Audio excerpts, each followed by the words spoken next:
What's going on, everybody? I hope everybody is having a wonderful Friday night, or Saturday morning, or Sunday morning, whatever, however, and whenever while you are listening to the show. Welcome, welcome, welcome. We love you guys. You're keeping us here and young and wonderful, and we love you all for everything that you do.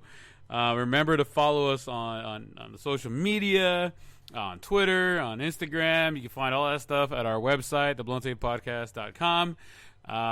Yeah, guys, we really appreciate everything that you guys do for us and all the love and everything else. Yeah. But it's not just me. I keep saying us, but there's one more guy here who I'd like to bring on in. Mr. Coach Gassaz, how you doing, baby?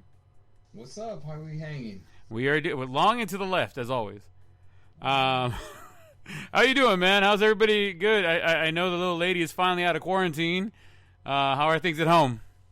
Yeah, they feel like they're going back to normal, so I'm really happy. I'm good with everything. Everybody's good. Everybody's healthy-ish. Yeah, man. So life's pretty good right now. Can't complain. You say back to normal, so that means do we get to go golf again? Oh, I wish. In terms of, like, not having to do all the cleaning and cooking and everything. Now I'm still just stuck doing all the cooking, but it's all right. That's not bad. I've been having a good time with that, actually. There you go. It's been a while. You ever hear that song? It's been a while. Yeah. It's been a while since you did cooking. Yeah. Well, I'm glad you got a chance to do it. I'm glad she's doing better. I'm glad everybody at home is doing well. We were worried about you guys, especially the boys, with everything going on. It's like you never know what's going to happen and to who it's going to happen. We just hope that whatever's going on, everybody comes out on the other end. You know what I mean? Right. Yeah. Yeah. Well, yeah. You're very right. Glad it all worked out. Excellent. Excellent. A lot of stuff happened this week. We were supposed to have a special guest on tonight, live from Florida, and he decided to either be drunk and pass out or go to sleep early. I'm not sure. I'm sure we'll hear about it tomorrow. But, Errol, I hope you're having a wonderful birthday and you're enjoying yourself over there and enjoy the Super Bowl in Tampa. Also, shout out to my boy Baron at work. It's his birthday as well. Baron, happy birthday. Spend it safely. And don't do nothing I wouldn't do. Let's get into what happened this week, huh? We celebrated the life of Kobe Bryant with his anniversary of that tragic helicopter crash. I can't believe it's already been a year. It did take the lives of everyone on board. It's been a year. Like it's wild to think about that. May they all rest in peace. And if we can, have a quick moment of silence for them.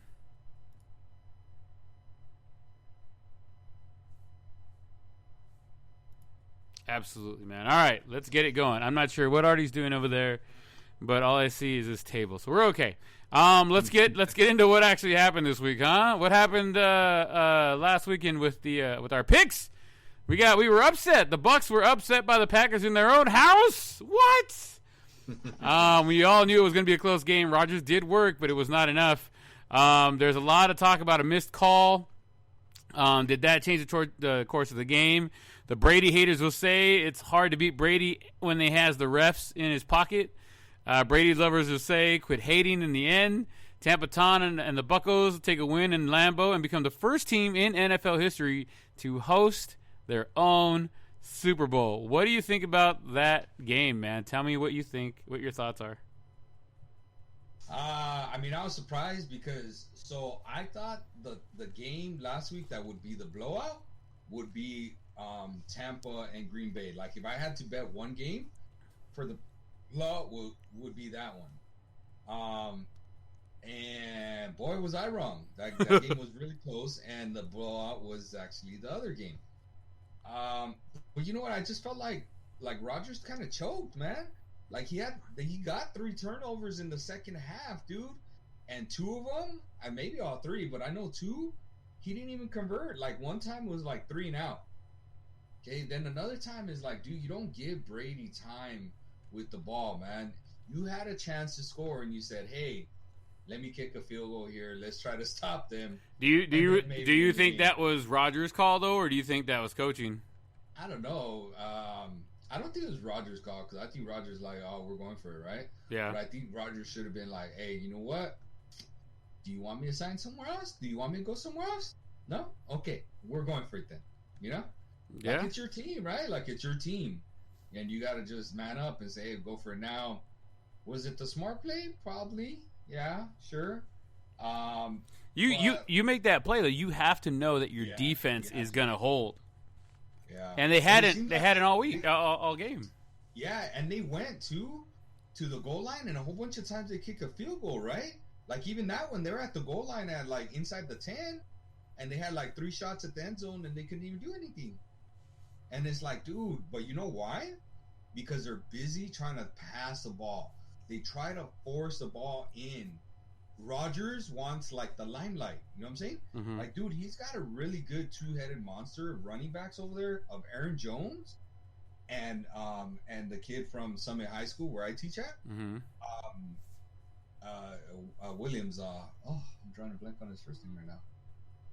But Williams, I can't remember his first Yeah. name. Right now. I'm drawing a blank for whatever reason. But dude, he's got a really good two-headed monster for those two dudes in terms of running backs. And what they do, they pass it 3 times. It's like, come on, dude. Like, mix it up, man. I get that you're trying to get Brady his stats, and Brady. Rodgers trying to get his stats. But dude, that's kind of to me the difference between Rodgers and Brady. And Brady. Rodgers has an ego, don't you think? And I think Brady, who should and easily could have an ego about things, like, dude, he's probably the GOAT, wouldn't you say? Like, as a quarterback, It's hard. It's hard to argue against it. Yes, all of his Super Bowl wins have had some form of controversy. Every single one of them has had something that somebody's got to bring up or something's going on. But at some point, you gotta like, okay, man, this is gonna be his 10th Super Bowl. It could be his, like, 7th Super Bowl ring. Like, come on. Like, you got to give the guy some. And if you say, well, you know, Belichick and the Patriots, well, where's Belichick and where's the Patriots now?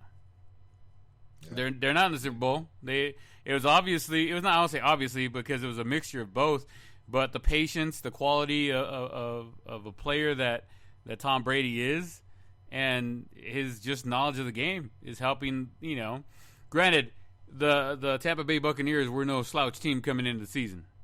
Right. You know what I mean? So, you know, he just allowed the team to be better because he was there. Dude, he threw 40 TD passes as a 43-year-old in the NFL. Bro, everybody laughed when he said he wanted to be playing into his 40s. Remember way back when? Yeah. When he was in his late 30s? Yeah. He said, I want to be playing in my 40s. He's 43 years old, bro. And he's still playing. And he's slinging it. I remember like being one of those dudes like laughing like, dude, you think you're going to be playing in your 40s? You think you'd be playing into... That dude looks like he could play another 2 years, at least. The way he's playing right now? At least. He's such a cerebral player, bro. Like, man, it looks like when he plays his game, it looks like he plays it... It's like people are playing checkers and he's playing chess, bro. Yeah. That's what it looks like. It looks like he's playing the game in slow motion and everybody's playing it in full speed. Like, he understands everything and he does all the little things right, bro. Like, and I just don't understand how more pro athletes don't do it. But he reads a defense and he finds a soft spot. He looks away from it because he knows where the soft spot's at. So he creates a bigger soft spot. And then he'll look at where he knows he's not going to throw it. And then he'll turn back to the soft dot and says, I caught you, homie. Caught you slipping. Why would you let that fool get it behind you with 10 seconds left in the half? Mm-hmm. Ish, right? Under a minute, right? Yeah. Under I think it was like 20-some seconds. Yeah, under 30 seconds. And Brady set him up, dude. Brady set him up, bro. And he's just like, he's a master at that stuff, man. Like, that's to me separates him. He understands the game cognitively better than anybody. Now, Rodgers has the better physical tools than Brady. Rodgers understands the game mentally as well, too. Okay? But Rodgers, to me, is not willing to sacrifice his personal stats or his personal aura that he wants to have. I don't even know what to call it. And Brady's like, I just want to win, right? Do you remember there was a time where I can't remember if it was a quote or somebody said it was a sound bite, but there was this one dude said he was really upset because he didn't make the Pro Bowl, right? And Brady tells him, and again, I don't remember if I saw this in a quote or a soundbite. He's like, "You think I fucking play this game to make it to a fucking Pro Bowl? We're here to make it to the Super Bowl and win that shit." I was like, "Damn, that's a dude. That's a dude right there." I mean, you may be paraphrasing a little bit, but I get it. I get it. Yeah. We're not. He said the first part. He's like, "You think I'm fucking here to play for Pro Bowls?" And then, of course, again, I paraphrased the rest of it, but he said, "Yeah." But I mean, that's nobody plays professionals. Nobody plays sports just to get to second place. You know what I mean? You play the sport to win. I mean, I think a lot of that is lost nowadays with the younger crowds and stuff like that, because everybody's trying to make everybody happy. So soccer, baby, or no keeping score. Everybody gets a hit. Everybody gets a run. Everybody, like, at some point, it's just you're teaching the kids wrong. But anywho, that's a whole another conversation for a whole another day. We could just sit here all day and talk about that. Right. But no, you're right. I mean, he plays the game to win. I mean, even when he was in New England, he would take a smaller amount of money to make sure he had the right people around him so that they could succeed and win. Right. And a lot of people are over there, I got to get my money. And he's like, I'm just adding another ring to mine because I'm not going to take as much money because they're going to give that money to this other guy. And he would convince his other veteran players, like, hey, let's restructure your contract so that way we give you another year, get you some more money, but less money annually. So that way we can go give this person some more money. So that way they can come and we can win another Super Bowl and you get more money in the long run. Right. Like, he was like, you're right. Like you said, everybody's playing checkers and he's playing chess. Like, he's a tactician. He very much so is a tactician. And just like this year, his only demand was to have every single damn player's phone number. Yep. Oh, come on. You know, like, that's a leader. Make up. That's like stuff you can't make up. You know what I'm saying? Yeah. Like, I know everybody's trying to find a story, but dude, like this dude came up with that himself. Like, he was just like, nah, I'm not trying to make headlines, man. Like, I'm serious. I need everybody's phone number because we don't got much time to get to know each other. You know? That's the fucking truth, man. You know, everybody, and me too. Everybody thought Fournette was going to be a pain in the ass and difficult. Mm-hmm. Everybody thought Antonio Brown was going to be a pain in the ass. Tom Brady calmed him down. Bro, the Tom Brady effect was in full effect. Like, look, guys, we don't need you to win. We'll figure out a way to do it. But with you, it's going to be a little easier. So either get on board or don't come over here. Mm-hmm. And they're rocking and rolling. Yeah. Even Gronk, remember the first 2-3 weeks? His quote was freaking hilarious. He because everybody was like, dude, you don't have a touchdown catch. You've only gotten the ball thrown at you like 4 times. You only have like 2 catches, blah blah. And what did Gronk say? He said, I came here to block. He's and if I get a ball thrown in my direction, he's then hallelujah. He's but I came here to block. I love blocking. Of course, he's being sarcastic, right? Because he was kind of playing to the media. Yeah. But he was like, dude, did we win or did we win, man? You talking to me about blocking? Man, I mean, it is. It really is the Tom Brady effect. I find it hilarious how a lot of my quote unquote die-hard Patriot friends, you know, like die-hard Patriots fans, are all of a sudden kind of Tampa Bay fans now. And I'm like, hey, don't you like the Patriots? Isn't that your team? Isn't that been your team for like the last 1,000 years, according to you? Oh well, you know, I'm more of a Tom Brady guy than I am a New England fan. I like them because of Tom Brady. So where Tom Brady goes, I go. I'm like, man, stick with your shit. Like, okay, I love Jason Witten, but I'm not gonna go be a Jason Witten fan, or I'm not gonna be a Raider fan because Jason Witten went over to the Raiders. It's not like Jason Witten won a Super Bowl or 2 or 3 or 4 or 5 or 6. Doesn't matter, but I'm just saying. It does matter. Jason Witten was a quarterback. Let me ask you this. Won 6 Super Bowls. Let me find it. Let me find an old cat who was a Niners fan when Montana was there. Montana got traded to Kansas City. I want to see how many of them actually went, and they're like, "Oh, I'm gonna be Kansas City Chiefs fans now instead of." That's interesting. Yeah, that would be interesting because he did win some rings. Yeah. There. I mean, as a little kid, me personally, I did like Montana. So, but I didn't like the Chiefs. I just like. But me with football, like I'm having a hard time even wanting to commit to the Rams. I just can't. I don't know why. Because I just started liking football too late in age. And I'm always gonna cheer for the local teams, but dude, it does not hurt my feelings if they lose. Like if you guys or the Cowboys lose, it's like, oh man, there goes my Sunday tomorrow. Like I get it because I'm a Dodgers fan. Like, man, I know the feeling you're talking about, right? I get it like that as a Dodger fan. I get it like that as the Lakers in the playoffs.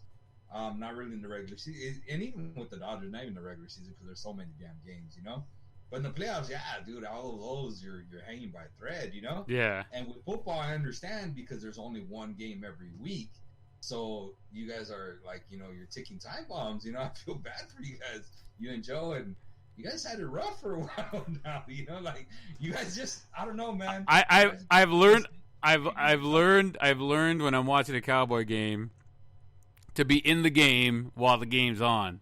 When the game's over, all right, win or lose. If I'm winning, I'm having a drink. If I'm losing, I'm having a drink. But we're leaving it there.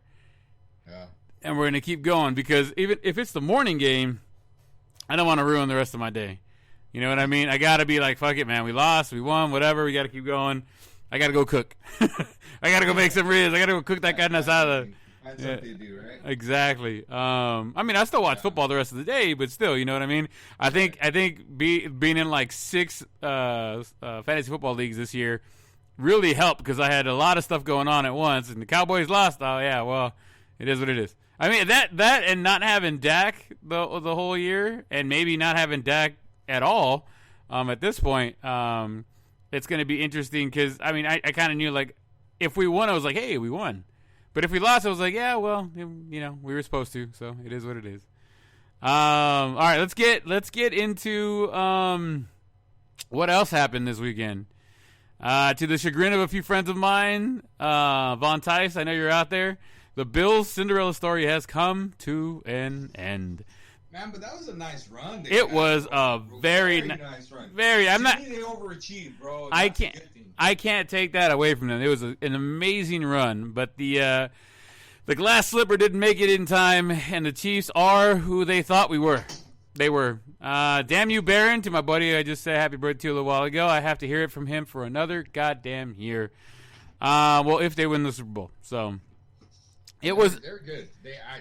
To me, they were by far the team that overachieved this year. The Bills? Absolutely. Yeah. Oh, yeah. By far. They were.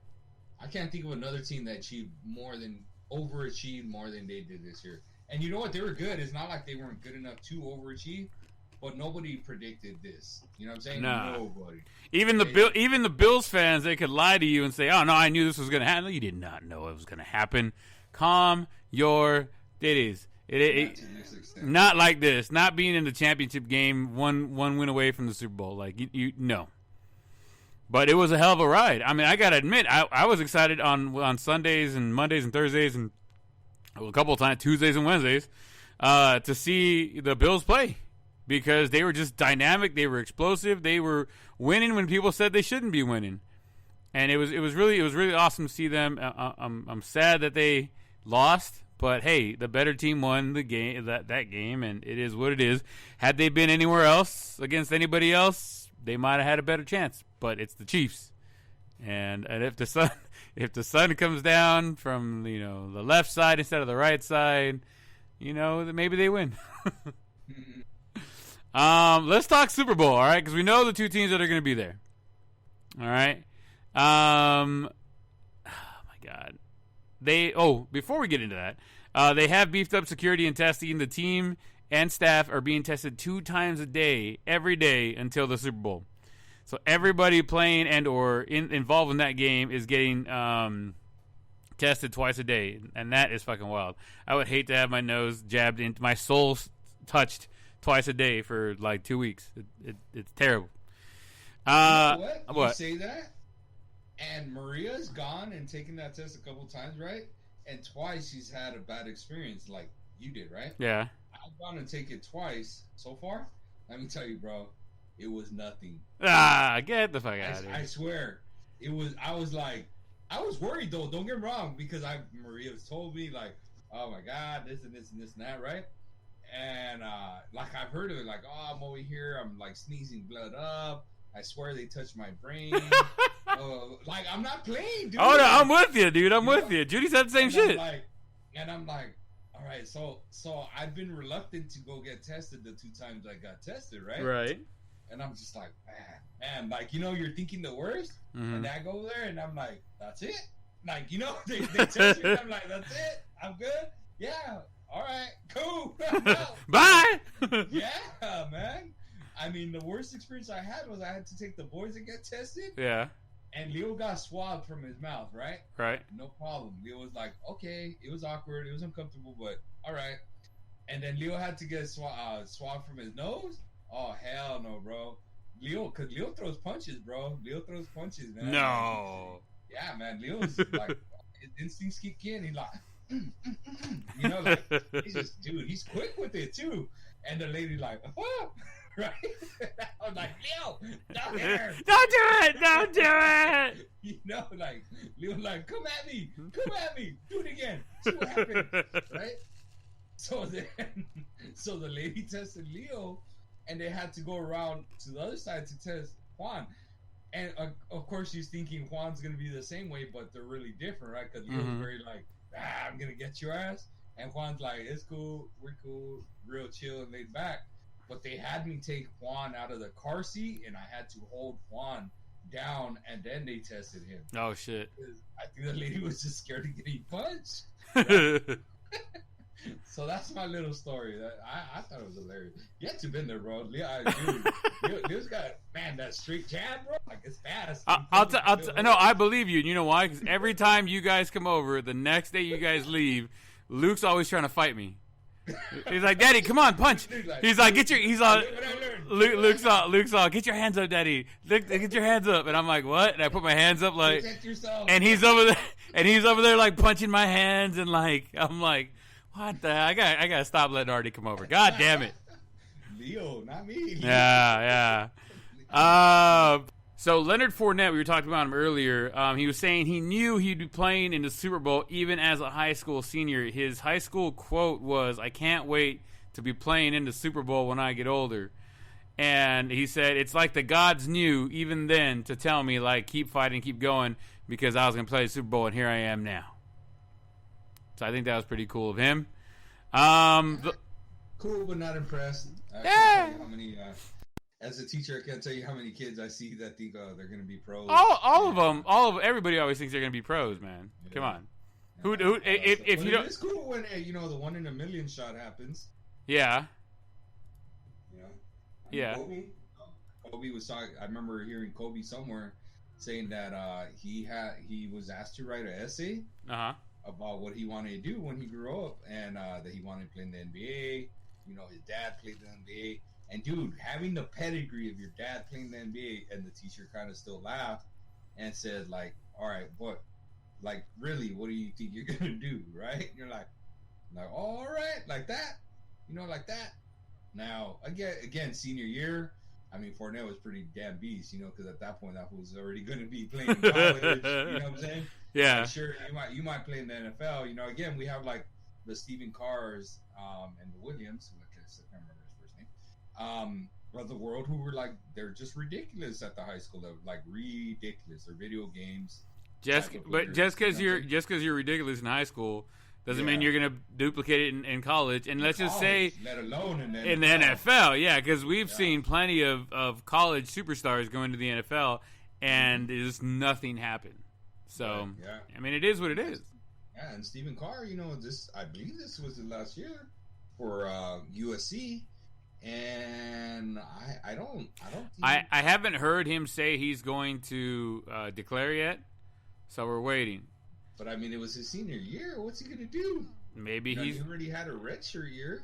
Maybe he says, "Hey, I'm not gonna go play football." I don't know. Nah, he'll play. I just think he's gonna be like a specialist or something like that, in the NFL. Yeah. I mean, he's small, dude. Like in NFL level, he's probably like a not as tiny, but like a Terrence Sproles.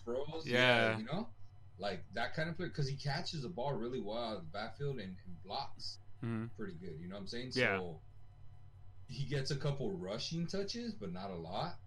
So who knows, dude? Sometimes some of those dudes blow up in the NFL. You know what I'm saying? Yeah. Because their body's fresh from college because they didn't get a lot. Like let's look at like Eckler, bro. Like I don't even know where Eckler played college football. Yeah, this is very You know what true. I'm saying? I couldn't Like, tell do you know- either. Do you know where Darren Sproles played college football? No. Or what about the dude that had that long ass last name? I know he played football for De La Salle High School. Marquise Williams, what was his name? No. Played for the Jaguars. the little Marquise the Beast. dude. He was a little good. He had like 3 last names or something like that. Oh, But anyways, like I know he played at De La Salle up north in that for the one that they made the movie out of. Oh, he played at UCLA. Okay, so that's another one. But I'm trying to think, like, you know, a lot of these little dudes, like, you don't ever know where they play damn college football. You know what I'm saying? yeah. And all of a sudden, their bodies are fresh because they weren't like the featured dude in at their college, and so they get to the NFL And they're they find yeah, their hit, and they blow up. You know, absolutely. like let's talk about some of these dudes that are unknown maybe. And when I say unknown, like what's the dude from Houston, the quarterback, David Johnson? Where'd he play in college? Who? Deshaun David Watson? Johnson. David Johnson. He said quarterback. I said running back. Why would I be talking about I don't know. That's why I was like, quarterback? who? Running back. David Johnson. All right. Go Where ahead. do you play? I don't know. Where do you play? No idea. You know what I'm saying? Like, there's again, Eckler's another dude that I could think of. Like, where he play? You know, who knows? You know, where Tony Pollard play in college? Do you know? Tony Pollard played at Ohio. He played behind fucking Zeke. Did he really? Yeah. Oh, that's interesting that they went and played together. Yeah. And, well, I mean, it's not like they get a choice, right? Like, Right. No, but apparently Zeke had something to do with it. They say, "Hey, go get Pollard. He played behind me at Ohio. He's a good. He's a good guy." You're a Cowboys fan, dude. The non-Cowboy fan. Yeah. No, I don't think anybody would know where he was at. I thought I was throwing a curveball at you by throwing you that one too. You know. You hung it up for me, baby. I tried. Do a slide piece of deep slide. Exactly. I'm trying to think of another running back that maybe came out of nowhere that we don't know of. That features that pass catching kind of role. You know what I'm saying? Yeah. Like Williams, you don't know where he came out of. I know where he came out of. Do you know? Your guy Williams? Yeah. SC. No, he came out of BYU. Did he? Yeah. What about the dude in front of him, Aaron Jones? Do you know where he came out of? No, I do not. See, I don't even know where he came out of, and he's a big back. You know what I'm Yeah. saying? Like, I don't know where he came out of. So Look at the dude Connor from freaking I know where Pittsburgh. he came out of, though. Oh, did he you? was local. Didn't he go to Pittsburgh? Yeah, he's in Pittsburgh. Yeah, but no, I'm saying like. Oh, college, I too. have no idea. I think he went to Pitt. I think he went to Pitt University. I could be wrong, but I think he went to Pitt University. Right on. But yeah, you start looking at some of these main dudes. What's the dude from the Vikings? What's the name again? The main guy? Yeah. God, I had him. Dalvin Cook. Dalvin Cook. Where Dalvin Cook kind of? The kitchen. That's why I call him the Dalvin Cook. Right, but there is also your normal ones that you're like, oh, you know where they came out of. Yeah, Zeke, Like, you're freaking Zeke, CMC, where'd he come out of? You know? Stanford. I know. Stanford. Stanford, right? Travis Henry, you know where he came out? No, Or is it Derrick Henry? it's Derrick Henry. I don't know where you keep getting I Travis don't Henry, know. dude. I Where don't is he know. coming from? I Hey, don't know. you're cut off, bro. Drink some fucking water. You know. But he came out of Alabama, you know? Yeah. Ingram came out of Alabama, you know. Like again, there are some of these running backs that we know where they can't. Fournette, he came out of LSU. Mm-hmm. Again, there are some, but dude, most of these running backs, like I want to say half of them, right? Half you don't even know where the hell they came from. Diamonds in the rough out there, man. Not always is the big superstar going to be the one that blows it up. Right. So, es lo que es, mi señor. All right, let's get back to it. Let's get back to the subject at hand and why Tampa Bay is going to lose and why Errol is going to cry. That's right. So is Errol a Brady's fan or is no? He Errol's a Tampa Bay fan. I have to admit, Errol's a Tampa Bay fan. I've seen him wear the creamsicle jerseys. It's ridiculous. You know what I mean? For him. So I mean, yeah, good for. He's finally going to get one. I mean, one. Oh no, yeah, he's finally going to get another one. After what 2000, I forget what year it was. It was before the Cowboys. Let's say that. 2002. No, I think they won in 2002. I think it was 2002 that they won. Still before the Cowboys. Artie, I want you to give me 3 reasons why Errol is going to cry and the Tampa Bay Buccaneers are going to lose. You gave me a couple of them earlier. Patrick Mahomes. Oh, that's 1. Travis Kelce. Ooh, that's 2. And Andy Reid and his cheeseburgers. There you go. You can't beat the cheeseburgers.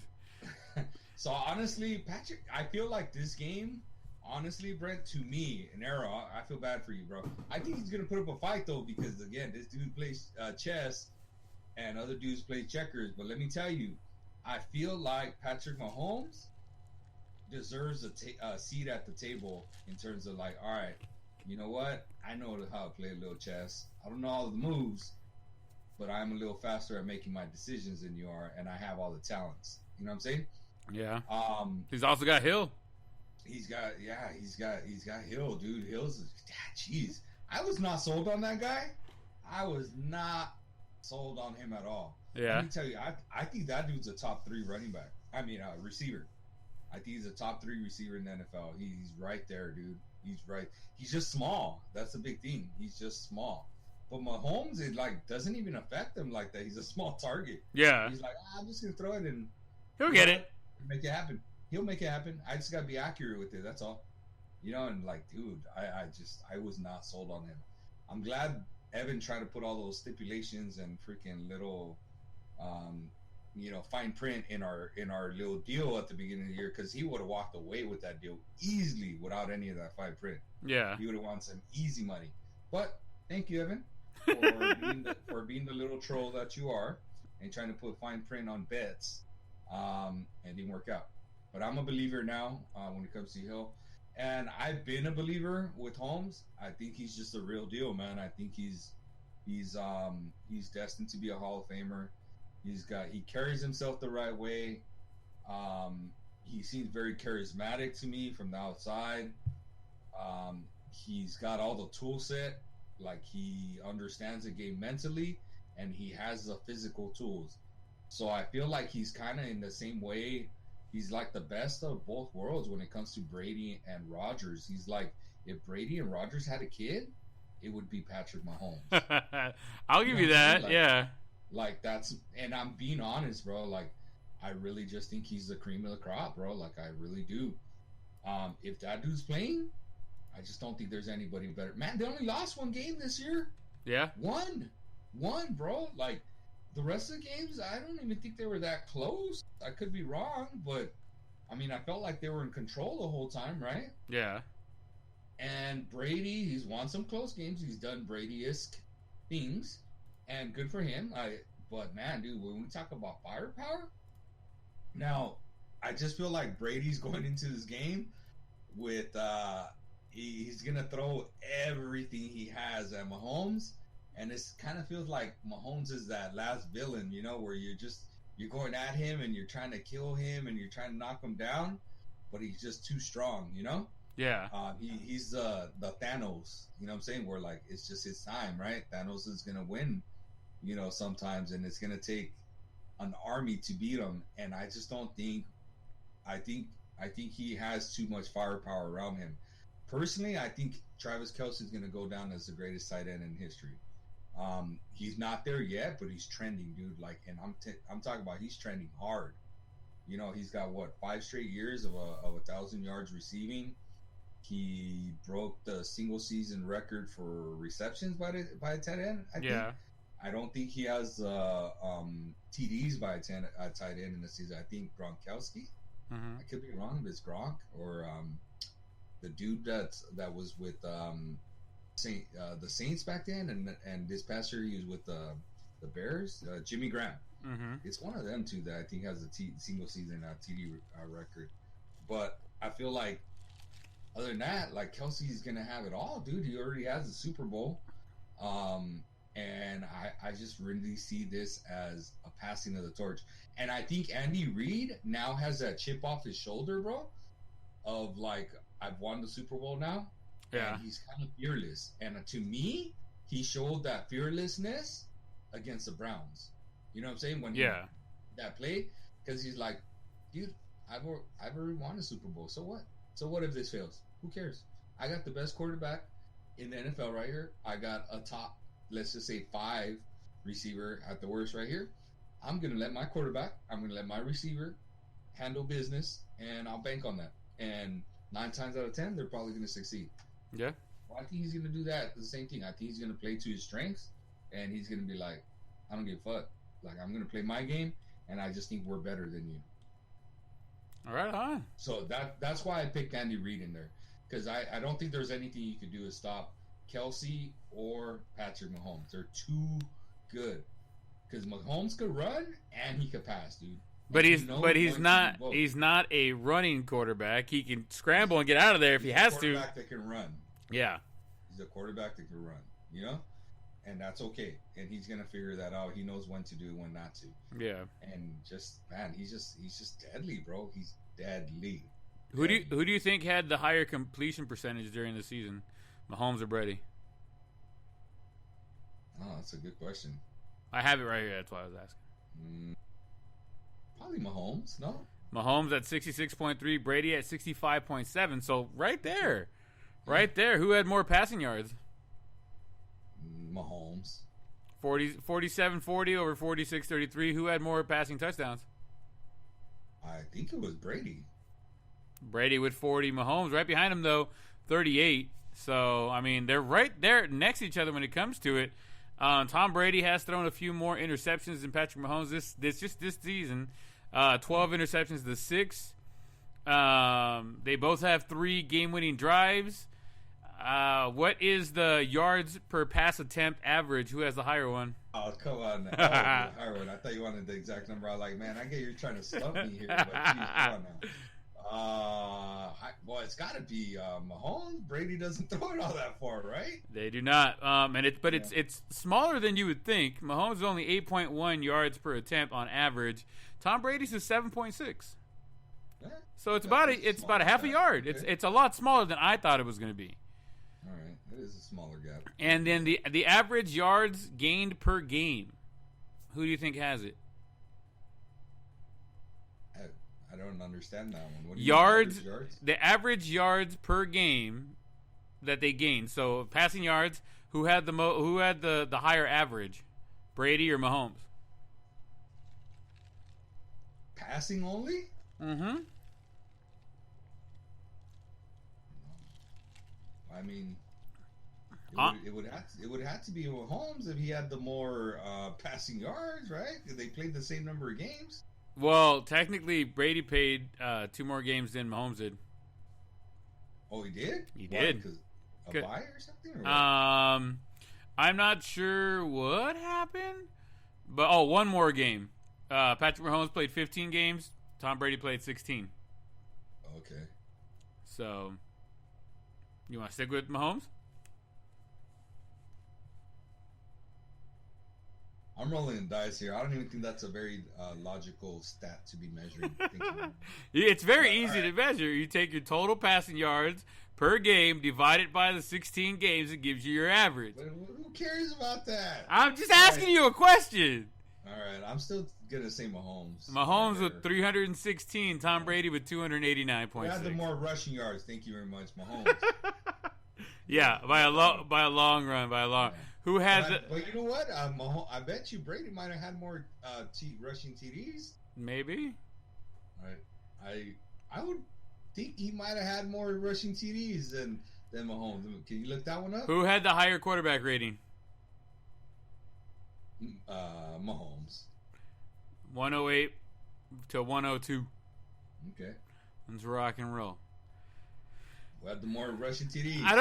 It doesn't give me that one. I don't get everything, guy, and I'm not gonna look it up. I would still think it's Brady on that one, but by a hair, by like one. All right, so now it's time to play devil's advocate, Artie. All right. So you gave me the reasons why the Kansas City Chiefs are gonna win. I need you to give me 3 reasons why Tampa Bay is gonna upset the Kansas City Chiefs. I was reading something that said something about like Brady came to Tampa Bay to not be coached, but to be allowed to coach. Okay. Does that make sense? Yes. So I read that. Having said that, I think Brady's like experienced. He's been there, and he's like, all right, guys, we're not supposed to win this game. Yeah, we ain't even supposed to be here. We got lucky. He's gonna be one of those. He's gonna stand up on the chair like fucking Al Pacino. He's which one of you pussies doesn't think on Sundays, blah blah blah, that we're supposed to this and this and that, right? Yeah. And we got LL Cool J that gets up and raises his hand with them. And he's like, "What the fuck are you doing?" He's like, "I don't want to be the only pussy you can handle, coach." Right? I love that movie. So I think Brady's gonna be that dude, right? He's gonna find a way to get a little extra gear from these dudes. Yeah. He is that dude. I don't think this game's gonna be a blowout, Brent. I don't. I really don't. I think Mahomes wins it. I think the Chiefs win it. Okay. And I think it's close. But I think Brady finds a way to keep that thing close. And I think Mahomes finds a way to become legendary at the end of that game. I think it's going to come down to who has that ball at the end of the game. Uh-huh. And Brady alone, him being a coach and kind of like a mentor, like, one of those player coaches that they used to talk about a lot in the NBA, like the Bill Russells, yeah, where like, dude, he was the head coach of the team and he played on the team. Like, dude, that's unheard of now, like that's just stupid. That doesn't happen now. Well, I kind of feel like Brady's as close as you're going to get to that in the modern era now, right? Right. Brady gives them the edge there. I think Tampa Bay's defense is underrated. I think Tampa Bay's defense is better than Kansas City's defense. I think that if Tampa Bay realizes that they can feed Fournette is a workhorse, bro. He's fresh because they didn't use him a lot during the year. They have the edge at running back compared to Kansas City. Kansas City does not have a workhorse at running back. They have some good running backs, but they don't have a workhorse. So that's 2, right? Well, actually, that's 3 because I told you I think the defense is underrated. So those are my 3 things. I think Tom Brady is definitely an X factor. It's going to keep it close, going to motivate them. It's going to understand and pick his spots of where to take a risk and stuff like that. I think the defense is underrated, and I think they Tampa Bay, if they go with Fournette and not try to split the touches like they sometimes do, they go with Fournette with the ground and pound. I think they can control the game a little bit more like that. Right. And they have the edge at running back. I'm with you there. What about you? What do you think? I honestly think Mahomes and the Chiefs are just it's too much. I mean, yes, Tom Brady has all his weapons that he wants and everything's clicking over there and this and that. But I feel like Mahomes has got all the younger guys, the younger studs, and they're being studly. I mean, that's the only other way I can think about saying it. They're being studs, man. They're working it. They're doing what they're supposed to be doing, and they're winning. I don't think the Chiefs are ever out of a game.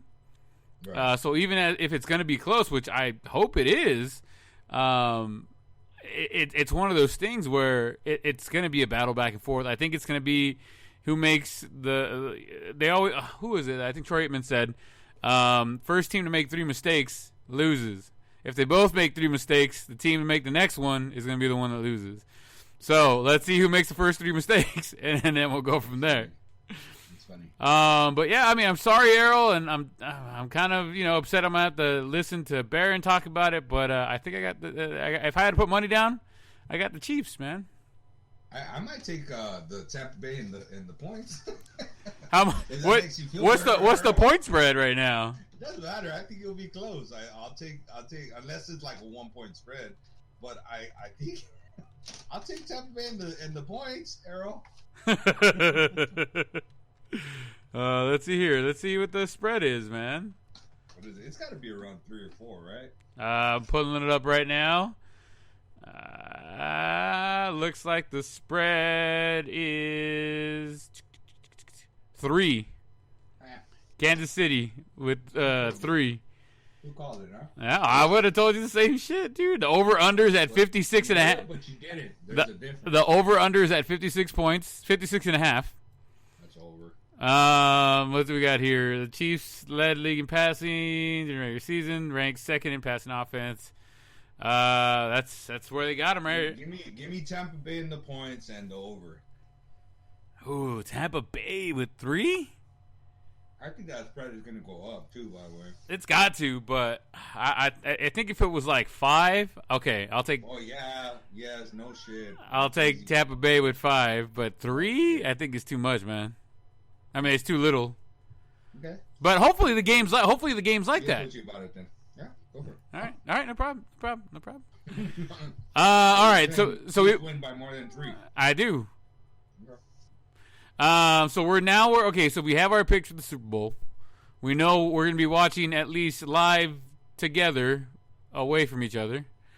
Let's get into other things going on around the league, huh? Deshaun Watson is not going anywhere, according to Texans GM and the new head coach, David Culley. He said that he doesn't want to trade Watson. Do you think he would sit out? Do you think he is...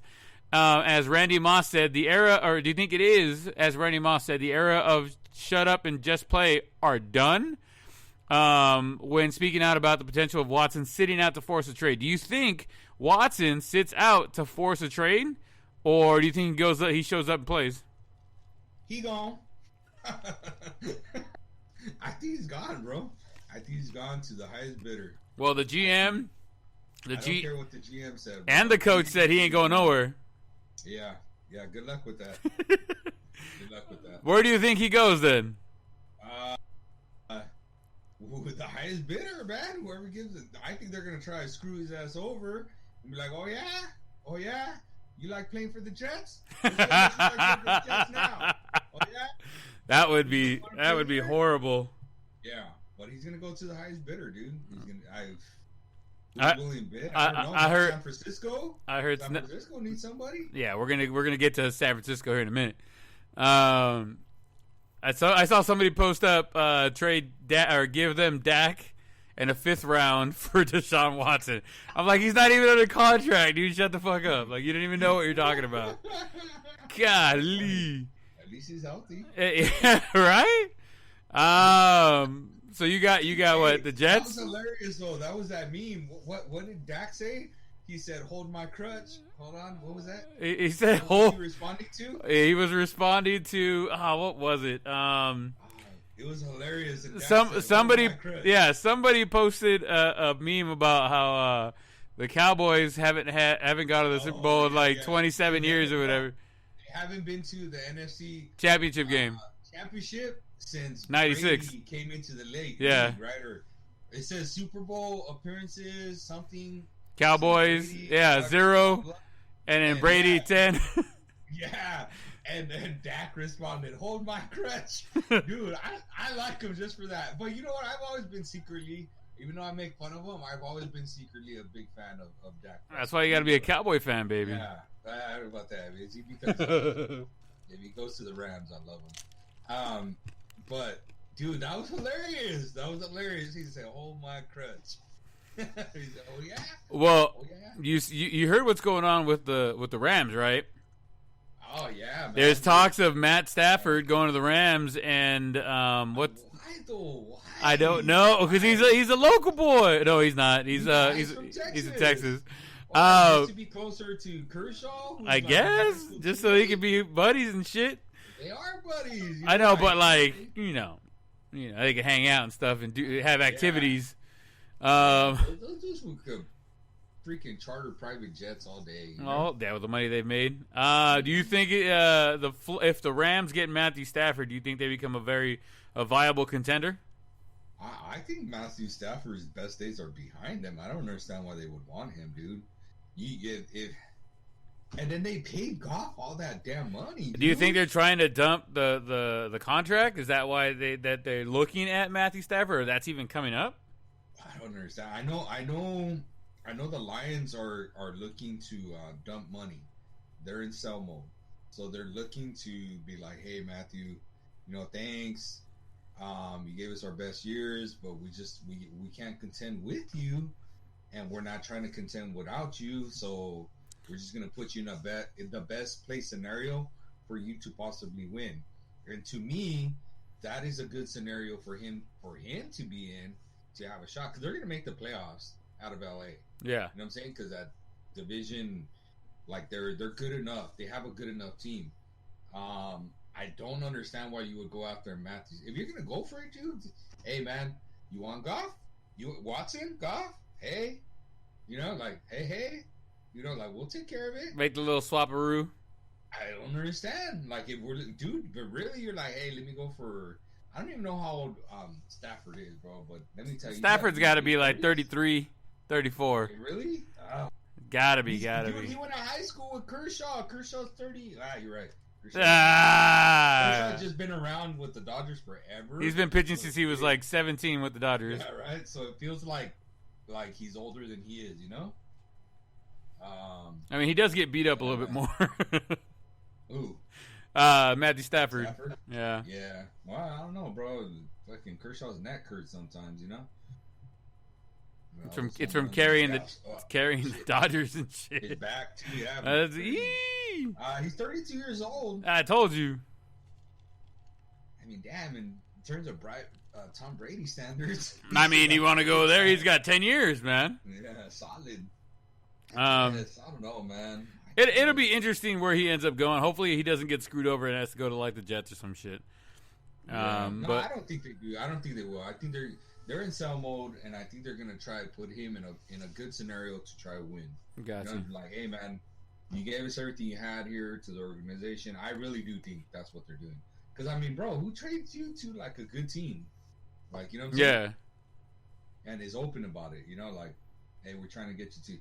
Like, it's been an open thing, dude, that they're trying to get Stafford, and you haven't heard him rumored to like crappy ass team. This is very true. And Stafford hasn't been vocal of like, oh, I want out of here or anything, Yeah, I'm with you there. He's just kind of been like, all right, man, thanks. Cool. Put me somewhere good. Yeah, I think they're going to take care of him.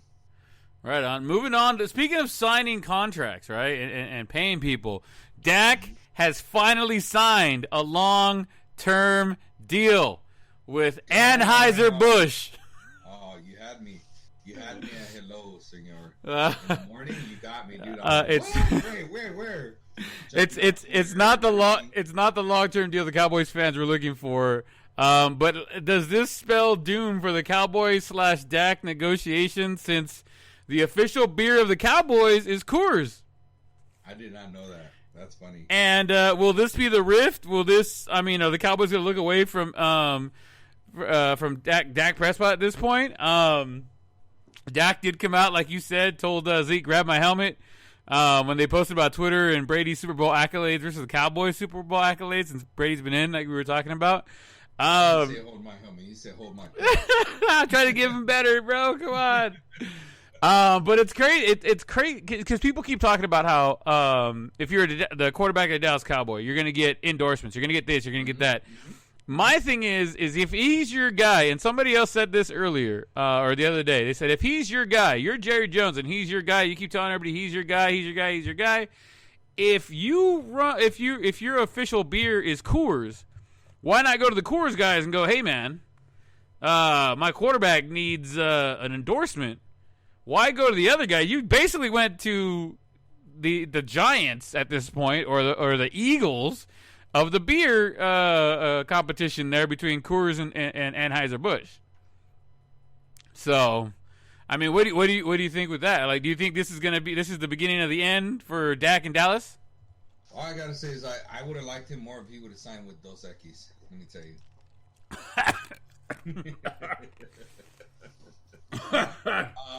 I don't know, dude. Is that really like that big of a deal? I didn't know the Coors was like the official beer.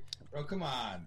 Do you even think he really drinks Budweiser, bro? Oh, hell no, hell no. But he looks like a Hennessy kind of dude. But the whole thing is like they always talk about how if you're a Cowboys quarterback, you're gonna get endorsements, isn't that yada yada. And technically, he did get a huge endorsement, right? Okay. But it's with the opposite that your team kind of is with. You know what I mean? Because he's going to be a good quarterback wherever he goes, man. He has that kind of skill set. He has an arm for it. Like, dude, even though they chopped off his legs, like, he was a decent runner. To me, he strikes me as Mahomes. He strikes me as the poor man version of Mahomes. And I don't even mean that in a bad way, dude, because he's not that poor. Right. Because he has a rocket arm. He has good accuracy. I just don't think, here's the difference, I just don't think the mental part, I don't think he's there where Mahomes is at.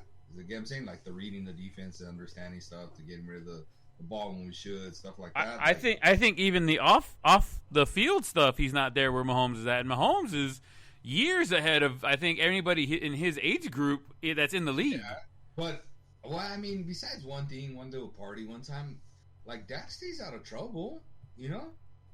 Like, I mean, it's been no. I mean, he's been in a couple little things, but it's like a couple little things. You know what I mean? But it's like he did a couple. Right, you know what I mean? Like let's not do those little things.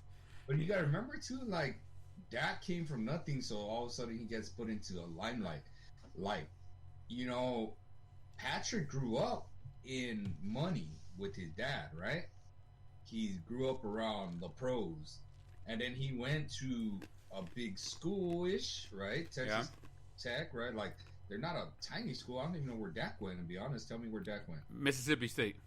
Okay, I mean, they're not tiny, but there's levels, you know? We're talking about, like, that's probably a you know, low second level, high third? Yeah, I'm there. I'm with you there. Okay. You know, and Texas Tech is a solid 2, right? Wouldn't you say? Yeah. Solid 2. There's no way they're in the first level, in the top notch, the cream of the crop. But they're a solid 2 where he was at. So again, with the pedigree of his dad came from Major League Pro, he was around other professional athletes. Of course, you know, it comes a little more natural to Patrick Mahomes. I'm sure Dak's family, I don't know his background, but he probably didn't come up with that kind of upbringing. Oh, hell no. You know, you get that spotlight, and you're the Dallas Cowboys quarterback. You know, everything's a little bit more of a fast life. Like, you adjust, and I think he's done a great job adjusting. I'm really impressed with it. Again, like, let's think of maybe some of these other Cowboy quarterbacks of the past that, you know, Troy Aikman, right? Like, that dude went through UCLA. That's a prestigious school. So he was already being groomed. You know what I'm saying? Yeah. Yeah, Tony Romo honestly, those are the only 2 quarterbacks I could think of, like, recently that are worth a damn. Well, yeah. They're the ones that have done something. But Romo reminds me more, or Dak reminds me more of Romo. You know what I'm saying? Like, Romo's big thing was what? He invited, was it Britney Spears? Jessica Simpson. There you go. Like, Jessica Simpson, like, to a game. And that was like, you know, it's like, don't wear his jersey because you're going to jinx his ass. You know, like, that was like the worst thing that did in not being able to catch a snap, which he shouldn't even be, the quarterback shouldn't be catching a damn snap for freaking punters or kickers or placeholder or whatever the hell it is. Yeah, but still, like, other than that, like, did Romo really do anything stupid, you know? Yeah. You know, I don't know. I put right now, to me, Dak is in the class of Tony Romo. And that's not a bad class, bro. I like Tony Romo. He's a class act. I like him. I like Dak Prescott. I think he has a potential of being like a Troy Aikman. I get the stats that he's passed them because my buddy Joe's like, dude, but he has better numbers. Yeah, bro. But now he's in a 2-hand touch league, you know, compared to what Aikman was in. Of course, he's going to break all the damn records that the Cowboys ever had. Yeah. You know, like, I'm not impressed by that anymore when they break franchise records. Like, I'm really not, you know? Just because I feel like the NFL has become two hand touch with the quarterbacks. You know, Yeah. you can't hit them, and it's at an angle. You can't put all your body weight, even though it's kind of hard to not put your body weight on them. You know, like all these things. Like it's just dumb. Um, but still, I think he's an impressive quarterback. I think he's at the level of Tony Romo, which to me right now is they're not Hall of Famers. They're just really good players Yeah. that are going to get paid well and win a lot of games.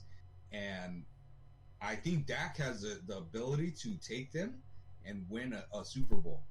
They need to put together a complete roster that will allow that to happen, not just a couple of dudes Yeah. that are stars in certain spots, because I feel like that's what the Cowboys have, is they have dudes that just shine bright in certain spots, like, you know, running back, receiver here and there, Yeah. but they don't have the complete team, you know? I'm with you there. Especially, I mean, they were exalted as one of the best. What are they called? The offensive line, and they've just Right. crumbled and disappeared at this point. Yeah. To be able to get back to how they were, they need that line back up. So they need to focus on the line. They need to focus on the defensive backs. I think coming into the new season, that's where they need to be. Yep. Watch Jerry Jones So- go get like a kicker or something. Like, God damn it, bro. I saw that Mel Kiper had predicted them, because I think the Cowboys are predicted at what, the 5 spot? 10. 10? Okay, I thought I saw them predicted as like offensive linemen. Hopefully that's what they're doing, because that's kind of what we need. So, anywho, Yeah. so if Dallas went away from Dak, who do you think they would go after as far as a veteran presence go? Is Matthew Stafford one? I know the name has been thrown around. And the other person, the big name that's a free agent, is Mr. Aaron, who we're going to get into right now. Could he reunite with Mr. McCarthy?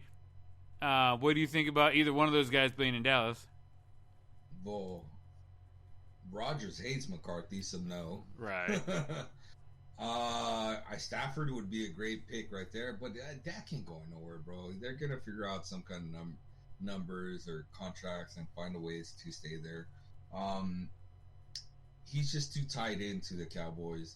The Cowboys would look ridiculously bad if they went from a black quarterback to a white quarterback, because we all know that that's kind of some of the talks that's been out there. Is like, Yeah. well, if he was a white quarterback, would he have gotten paid already with the Cowboys and Jerry Jones?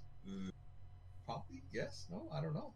I'd like to say no, but you know, Yeah, I'm with who you. knows? Who knows? You know. So I just feel like they'd get a bigger black eye with that. So I think Dak's staying there. I think Dak's staying there. His best days are still ahead of him. Stafford, man, I just don't think Stafford's in his prime anymore. I don't think he's a bad quarterback. I just don't think he's in his prime. And I think Dak is entering his prime, you know? Yeah. So why go after a dude that's past his prime as opposed to paying a dude that's in his prime? I don't know, man. I don't know. And do you think the team would really like respect them if they let go of Dak? They'd be like, oh man, if they did that to Dak, then They'll do it to anybody, yeah. You know what I'm saying? Like, Dak's a good dude. What'd he do to like deserve that? You know what I'm saying? So you build a lot of layers to that is not good. So yeah, man, I'm gonna say no. They don't go after anybody. I think they find a way to maneuver that contract with Dak. All right, so we were talking about Aaron. He's now going to be a free agent. He definitely has all the leverage in his upcoming contract. Do you think he will stay with Green Bay and finish it off, or do you think he ends up going outside of Green Bay?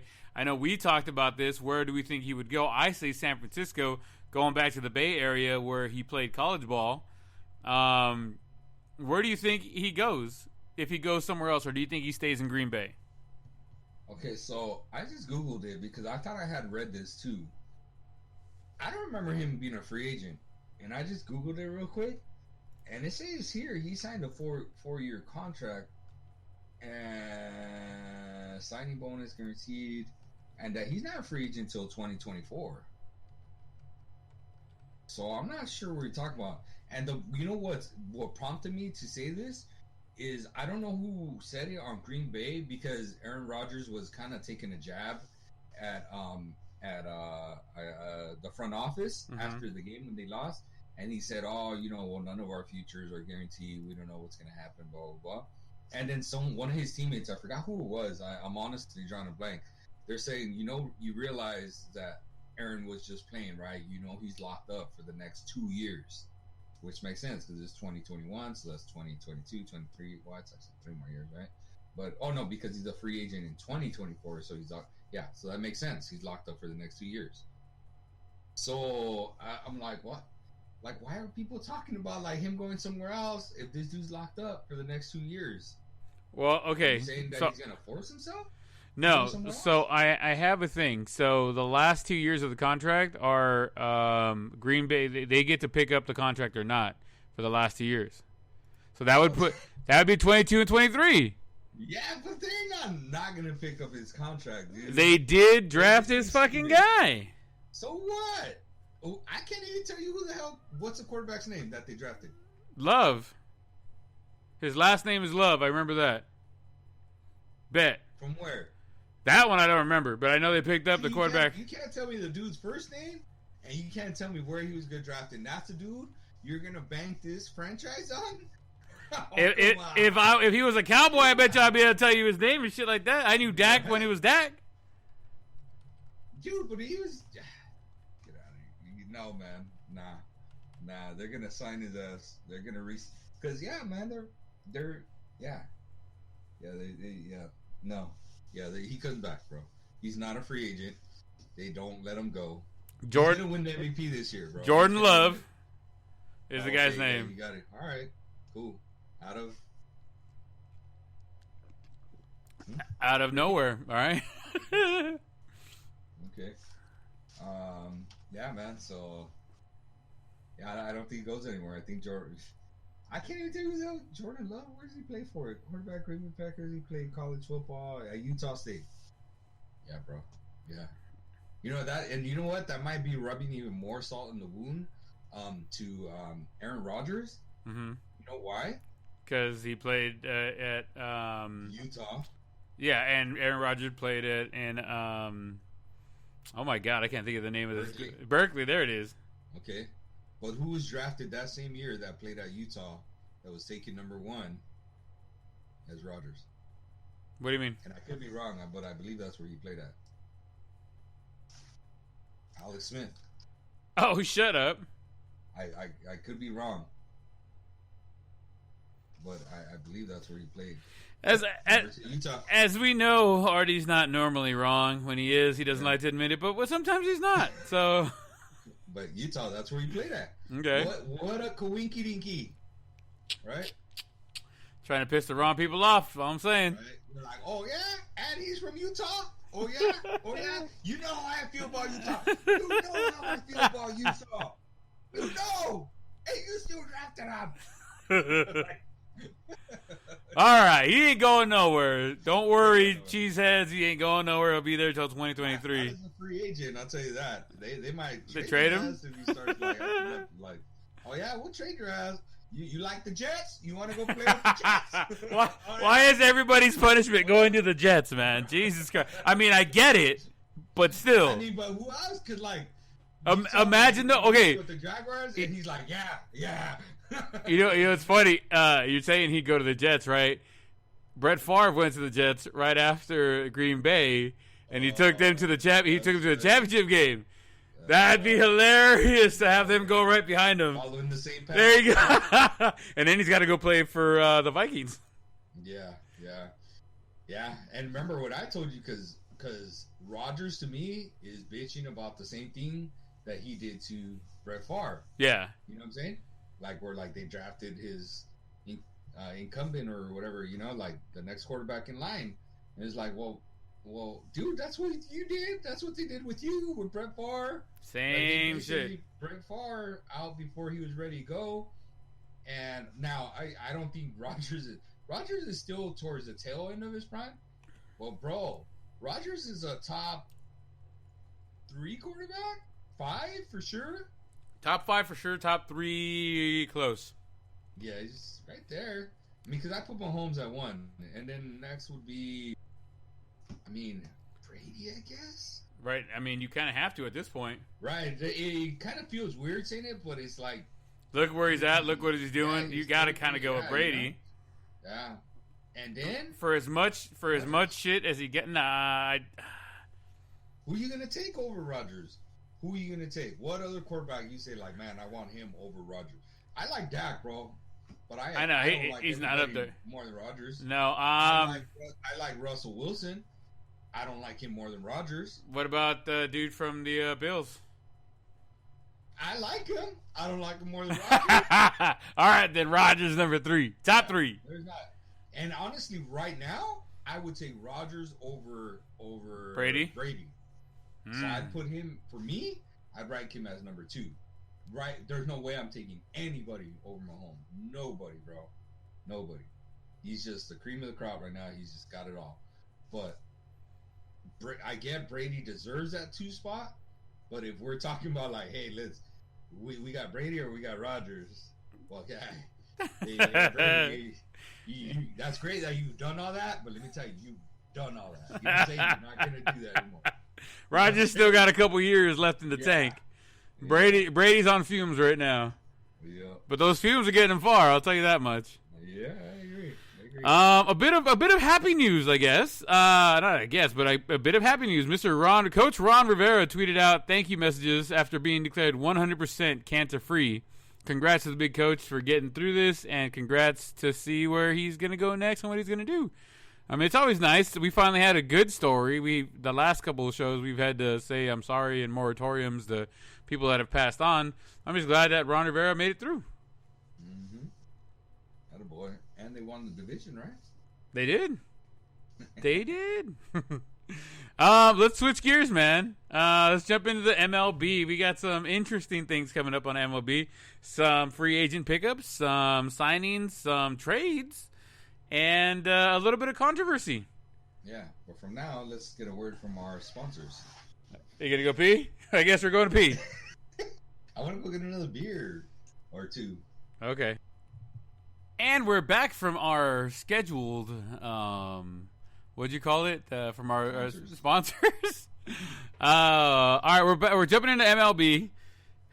Biggest story of the bunch right now going on with MLB, I think, was Curt Schilling not being elected into the Hall of Fame this year, and he has officially asked the Baseball Writers Association to keep him off the ballot for his 10th and what would be his final year.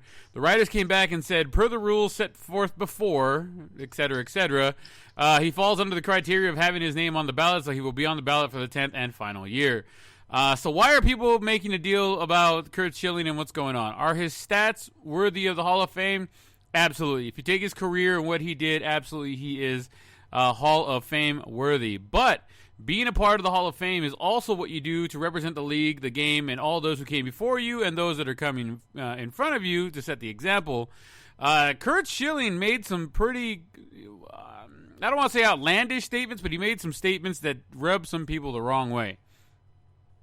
He came out on social media and said, a man is a man no matter what they call themselves. I don't care what they are, or who they sleep with. The men's room was designed for the penis, women's not so much.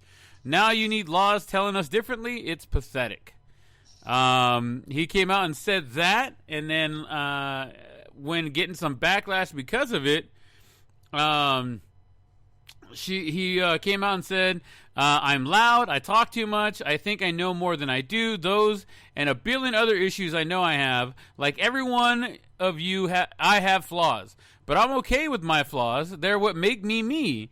I thank the Lord that I've been for the life I've been given, a life interspersed with occupied by men and women who are gay, by people of all races, religions, by men and women who dress as each other, by men who've changed to women, and by men and women who've changed to women and men. Not one decision I've ever made about a person has anything to do with those things I just mentioned, nor will it ever. You frauds out there ranting and screaming about my opinions and comments are screaming for tolerance and acceptance while you refuse to do and be either. You are the ones making the issue. I don't care. If you ask me about any of the topics, it's likely I'll just answer with my opinion. What do you think about Curt Schilling? I mean, obviously, his stats speak for themselves. But what do you think about Curt Schilling and the situation as to why he's not being inducted into the Hall of Fame because of the statements I just read? How do you feel about that, Artie? You think that's not why he's being inducted into the Hall of Fame because of those statements? I think those statements are irrelevant whether he's not being inducted. I think it has to do with him being in the Mitchell Report. My personal opinion. Well, this has been the flag. Talking about statements, like Ty Cobb was an open racist, like, you know, and he's in the Hall of Fame. Right. Granted, it's in different times, but he's an open racist. You know, like, I don't think that has anything really to do with it. I think it has with him being called into Congress to testify. I think him being on the Mitchell Report has to do with it. I think he still had another year next year, right? Next year is his last year. I think that fool should have just shut up because I think next year he might get in that pity vote and get that 75%. Do you think he gets it now? No, now I don't think he does because now I think he burned some bridges. And now I think that fool's stuck at like 71%. But I think a couple of those bridges that he didn't just burn would have been like, all right. You know what I'm saying? Like, I really do think that fool would have got in next year. I really think he hits a 50. Now, who's available next year? So Bonds, Clemens, and Schilling are all three on their 10th and final ballot next year, or this coming up year. Bonds or Clemens. Now Schilling did come out and say something else to the extent after, when he was talking about getting himself off of the ballot for next year. He said, "Take me off the ballot, and I'd rather be judged by a group of my peers with the senior committee. You know, they get to bring somebody in later on and the thing. So he said, let them judge me by my statistics in the game, not about what happens outside of the game." So a lot has been put into what he said, but maybe you're right. Maybe that's just kind of the flag they're planting and trying to get away from, like, the Mitchell Report. Maybe not to bring that back to light because of other people and stuff like that. Maybe this is what they're kind of hanging themselves down on and going, no, this is why you're not there. I mean, do you think that's possibility, or that's what may be going on? Well, we're gonna find out next year because next year, David Ortiz is a candidate for the Hall of Fame, and if that dude hadn't tested positive or failed a drug test or whatever, right? For PEDs, I think he's a surefire Hall of Famer. Okay, now we are going to see the real colors of the writers.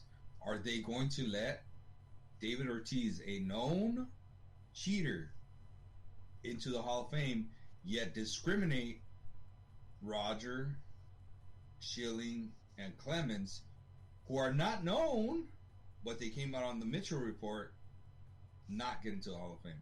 How do you let one get in and not the other one?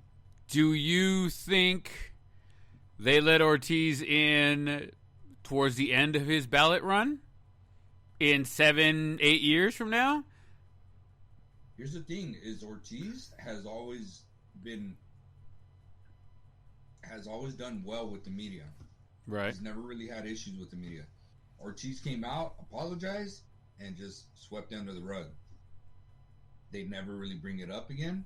They don't really talk about it. Ortiz is now part of the media, you know, because he's on the MLB Network. He's pretty much everything. Yeah. You know what I'm saying? So he's like rubbing elbows with all the right people.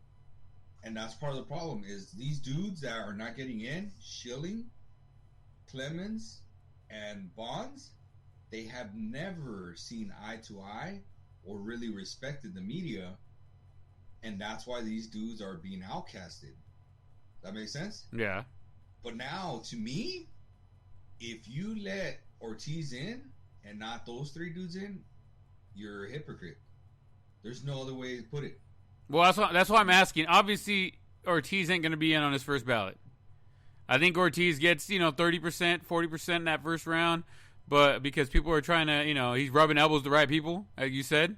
But Do you think he gets in eventually, or do you think they stick to their guns and say, "Hey, no, you cheated and you're out"? I think it's going to be a joke if he gets in next year, so I don't think he gets in. I don't think he gets enough votes because I think people, as it gets closer, people are going to start making those connections again. And these dudes are on their last leg for it. If nobody makes a connection on their own, they're going to be like, hey, Ortiz cheated. Like, that fool failed a drug test. He was suspended for 50 games. How is he getting in and we're not getting in? Oh, yeah. You know what I'm saying? Like, I think that's going to happen. So, yeah, I think it's kind of going to be swept under the rug, and Ortiz don't even get in the first year.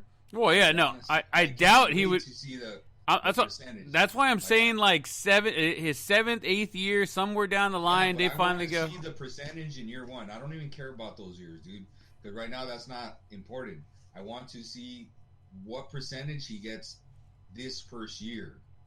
If they give him 60%, dude, that in a way is a slap in the face to some of these dudes, because that's a really high percentage for your first year. Then that means he's gonna get in. If he's getting 60% his first year, you know what I'm saying? Yeah. Now, if he's in the 40, I heard you say earlier, yeah, he gets 40, I think he gets 40%, blah, blah, blah. Okay, that's not a slap in the face to these other dudes. That does not create a lot of controversy. Right. Okay? So I don't know. I don't know what to think. You know what I'm saying? Like, I know me personally, I would not get Ortiz in. I would not let him in. I like the dude. I really do. And I even liked Schilling. You know what I'm saying? Like, I thought he was a gamer. I thought he was a dude that I would want on my team type of dude. I saw that he was on the Mitchell report, but to me, Schilling was always that size and that frame. You know what I'm saying? So, yeah. like, I didn't see much growth or development. You know yeah. Like, Bonds and Clemens, you clearly saw them. You know what I'm saying? They bulked up. Clearly saw them. Yeah, dude. So those dudes, I'm like, hey, man, yeah, and I get the argument. People say, yeah, but they were Hall of Famers before they started taking it. Okay, then why the fuck take it afterwards if you're already a Hall of Famer? If you're already there, there's no need for the rest. Why? Okay, now you're just being greedy. And if you want to be greedy, well then, hey, you get what you reap what you sow, right? Yeah. I don't know, man. I don't know. I honestly, I want to hope for the best, and I think Ortiz, my opinion, I think Ortiz is right around that 50% threshold. I don't think he hits the 60. I think Ortiz gets in through the Veterans Committee someday. I don't think he gets voted in. And same thing, I think some of these dudes are going to get voted in through the Veterans Committee too. Do you think Schilling's, Bonds, and Clemens get pulled in with the Veteran Committee? I don't know, man. I think Schilling might. I haven't heard from Bonds or Clemens. Have you? They haven't really said anything. They've kept their mouths quiet. They kind of been staying under the radar. It's like they don't care at this point. Yeah, I find that interesting, no? Yeah.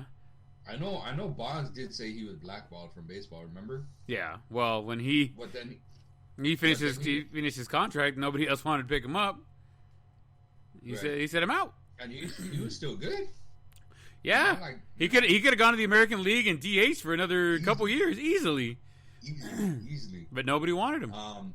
And then he had that stint of coaching, being a hitting coach with the Marlins that didn't work out. Yeah. So he kind of phased himself out on that because it's not like a team didn't give him a shot even to be a coach. Yeah. So, but I don't know. I kind of wonder what happened with that. Yeah. Like, yeah, I find that really interesting that they're super quiet, you know? Yeah, I mean, the only big Hall of Fame snub that's always kind of kept as himself in the media and everybody's always talking about it is Pete Rose. Yeah. Well, I think Schilling's going to be like that too. But Pete Rose is an obvious one, you know? But he kind of snubbed. That was part of, like, his punishment. Punishment, yeah. Yeah. What's her name? Paige Sporadic came out and said, put him in, get him in. He said MLB doesn't really care about cheating. They care about image. If they cared about cheating, then the Houston Astros wouldn't be playing right now, or the Houston Astros team would have gotten stripped of the championship. But because it didn't, all they care about is image. They don't care about cheating. Here's the thing, though. I agree. but those are two different entities. The MLB is not the ones voting to get these dudes in. True. It's Baseball Writers of America. MLB is the one that handed out the suspensions or lack thereof. So it's two different entities, like apples and oranges, man. You can't really compare the two things. They're really different. You know? Well, I mean, the Baseball Writers of America did basically hang out the freaking the Astros is dry, but yeah, they did. But look at them all getting paid now. Yeah, right. Slap on the wrist and let's get paid. Yeah. All right. Baseball, according to everybody, will be back on schedule if everything stays the same as far as the COVID goes. Tempe and Glendale have reached out to MLB saying that they still have high COVID cases and are requesting that spring training be pushed back a month, even though they do want to start the season on time on my birthday. And I mean, what what is it? Tempe, not Tempe.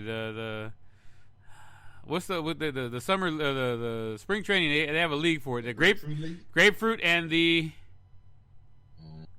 one that we always watch. You've gone a couple times. You know what I'm talking about, though, right? The Desert League. No, it's the grapefruit and the. I don't remember the grapefruit, to be honest. I would not be able to tell you the other one. I can't tell you what the other one is, but anyways, so they've come out and said, "Hey, man, we can't hold it. You know, we got too much COVID stuff going on. We need more time. Yada yada." Either gonna move it to Texas, where COVID don't exist, and everybody's the Wild Wild West over there. The Wild Wild West League. Yeah, that's what they're gonna switch it to, and they're like, you know what, Arlington. I don't even know what the hell where the other stadiums are at. Houston, Arlington, and technically Arlington has two stadiums. The old stadium's still sitting there. Oh, there you go, even better. They got two stadiums there. Then you got Houston. I don't know where else they'd go after that, but in the Texas. Well, that's Arlington. Never mind. Yeah, oh, right. Yeah, Arlington, which I've been to. That's three stadiums. Yeah. They just swap them around. We'll be good to go. Yeah. So do you think it gets pushed back? I don't know. You've been seeing what's going on with basketball. I think it's going to be something similar to basketball, you know, where I think they'll get it going, but there's going to be a lot of games suspended. Well, you saw it was last year, where there was a lot of games suspended like that. I think it's going to be a lot of the same headaches that it was last year. You know, some maybe not as bad where like you get a whole team like because they're being stupid and going to the casino because I think they learned from that. Yeah. But I think they're still going to be like, oh, we're going to have to suspend this game because one dude, you know, came back negative. I don't know. Who knows? Maybe they start cutting in line with the vaccination. That's going to be a tough sell with the public, I think. Why not? Who says you have to fucking release that knowledge to the public? You know? Somebody's going to say something at some point. Yeah. Somebody's mama or grandma ain't going to be able to get it either, and then some shit's going to go down. And Stu. Johnson & Johnson's close to coming out with their vaccinations. Yeah. And theirs is only like a one-shot vaccination. I don't know, man. I think something's going to happen. We'll have to. I mean, at some point, my birthday's coming around, so that'll happen. And then we'll see if we have baseball or not. Do you think there will be baseball fans in attendance here in California? It's funny because the only child syndrome came out there again right now. Why? Like because you said like my birthday like 3 times. I want to make sure you don't forget it. Oh, nobody does, but I remember ever mentioning my birthday was my birthday. Like, you can mention it whenever you want when it's important to the start of a season. Okay? It usually leads into like the postseason run, which I get the Angels are hardly part of. Whatever. I got to take where I can get them, you know? I get them at the beginning of the season, and we call it a day. So what? I don't even remember at this point. Do you think spring training is going to get pushed back, which means that the season will get pushed back? I think so. I mean, I don't think so. All right. Well, I mean, that's kind of simple. I don't know. That's just. I mean, I know it's that, but I really feel something's gonna happen with the vaccination. Some, backhanded stuff is gonna happen, or under the covers, or whatever you want to call it. Like, I just something like that's gonna happen. Okay. And but I wonder how many of those players are, like how the rest of society is, where you're either for it or against it, Yeah. or in the middle. Like, cause I'm in the middle. I'm like, well, I don't want to take it. I don't mind taking it, but I just don't want to take it just yet. Like, Yeah. you know what I'm saying? Like, I'm not in a hurry to take it. And then there's those people that are like, oh, hell no, I'm never taking that, and this and this and this, that. And then, of course, we got those people that don't even believe COVID exists. Did I tell you my neighbors are like that? No. Oh, man, that was a great story. I'm not going to share it online, but basically, they're moving to Texas. Where COVID don't exist. Oh my God. Yeah, man. Well, they're tired of being on lockdown, and like, I couldn't believe they were telling me all this stuff, and I'm like, they're like, yeah, I had COVID back in January, and it's nothing more than a headache, and I was like, but my cousin Mike has a great saying that he found somewhere online. He says, never approach a bull from the front, a horse from the back, or an idiot from any direction. Oh, we got to put that on a T-shirt, bro. Right. But no, some people just don't get it, man, and hopefully those people get, natural selected out. Yeah. So and we keep moving forward. So. Yeah. All right, let's get into some signings, some trades, and some things that are happening around the league. Mr. Real Muto is back in Philly, setting records with $115 million over 5 years. An average of $23.1 million is the highest for any catcher's contract. So, salute there. I believe you had that on Where Is He Going Bingo. You said he ain't going anywhere. He's going to stay right there. Bryce Harper would be pissed. Imagine. That would be demanding a trade. Get me out of here. Get me the F out of her. There's a big trade in the works. Or I know it's almost final, right? With Arenado. It's in the works. It's nearly final. It can't be final when they haven't announced what teams have been traded in it. You know what I'm saying? That's why I think it's stupid when they say, "Oh, it's final." Like, okay, yeah, then who's the other dudes being traded in it? Yeah, and where's the money? What's going on? Yeah, exactly. But yeah, man, looks like Arenado is heading over to the Cardinals. Yes, sir.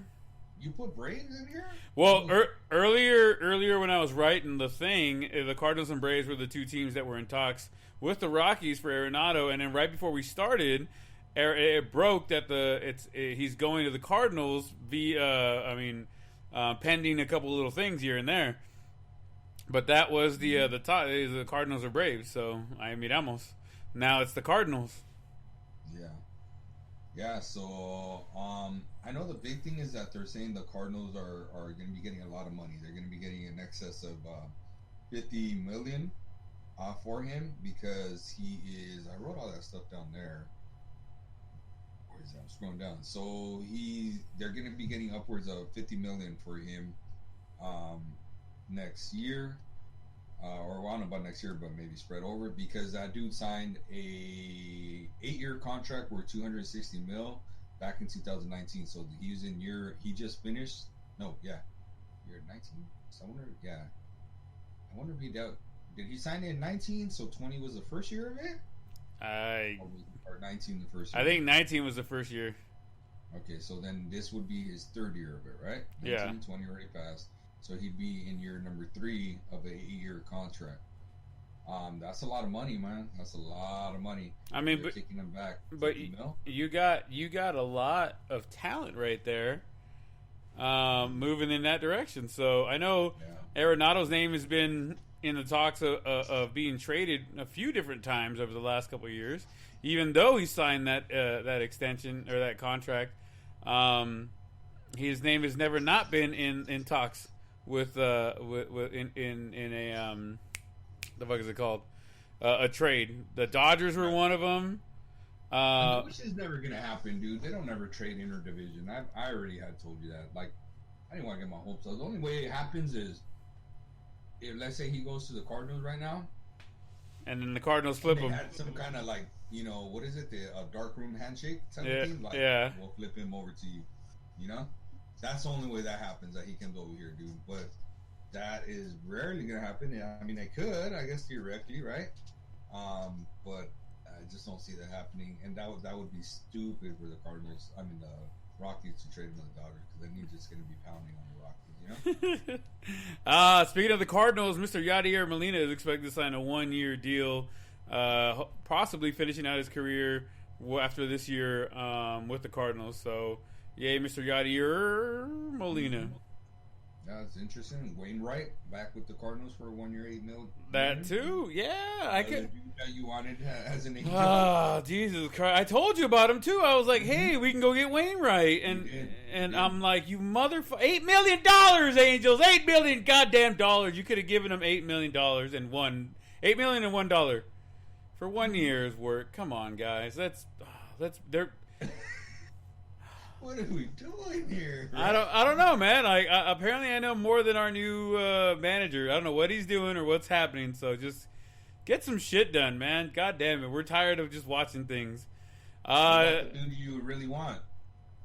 Who? Oh, we're not even getting into him right now. Okay, we're gonna wait and see what happens right now in a few.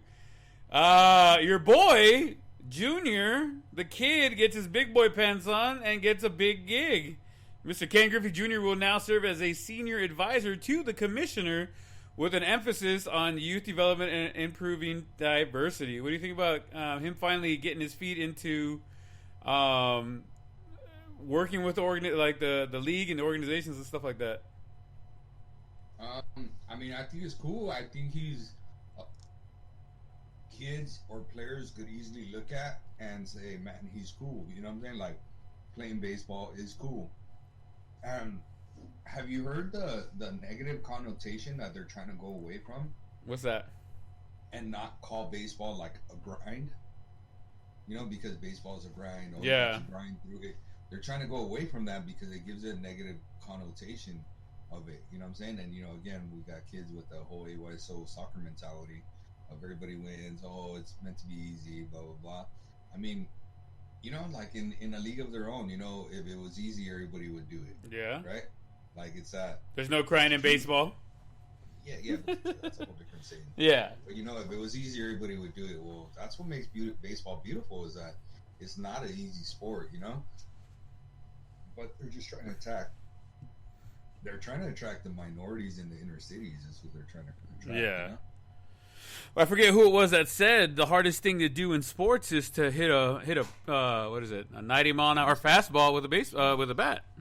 Yeah, even your boy Adele, he said he said something about like, why is it he's for me, he's I've done this, I've done that.